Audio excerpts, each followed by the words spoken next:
বিসমিল্লাহির রহমানির রহিম। এএসকে টিভির পক্ষ থেকে আপনাদেরকে জানাই আন্তরিক শুভেচ্ছা ও অভিনন্দন। আজকে জানাবো আবহাওয়ার কিছু গুরুত্বপূর্ণ খবর।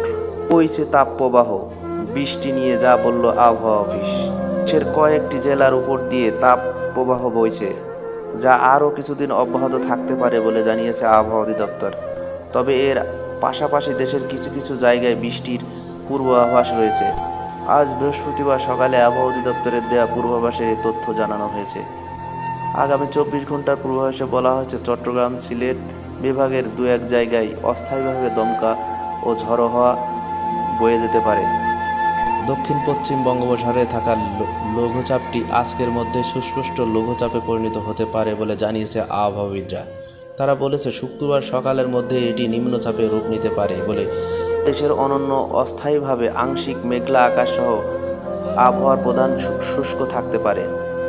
বলা হয়েছে, মাদারীপুর, গোপালগঞ্জ, সিলেট, চট্টগ্রাম, রাঙামাটি, চাঁদপুর, নোয়াখালী, ফেনী, বান্দরবান, খুলনা, মোংলা, সাতক্ষীরা, চুয়াডাঙ্গা, খেপুপাড়া, ভোলা জেলার উপর দিয়ে মৃদু তাপপ্রবাহ বয়ে যাইতে পারে।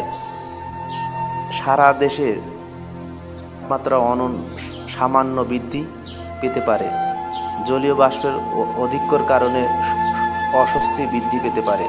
অন্যদিকে আগামীকাল শুক্রবারের পূর্বাভাস বলছে, চট্টগ্রাম, সিলেট বিভাগের কিছু জায়গায়, ঢাকা, খুলনা, বরিশাল বিভাগের দু একটি জায়গায় অস্থায়ী দমকা ও ঝড়ো হওয়ার পূর্বাভাস দিয়েছে।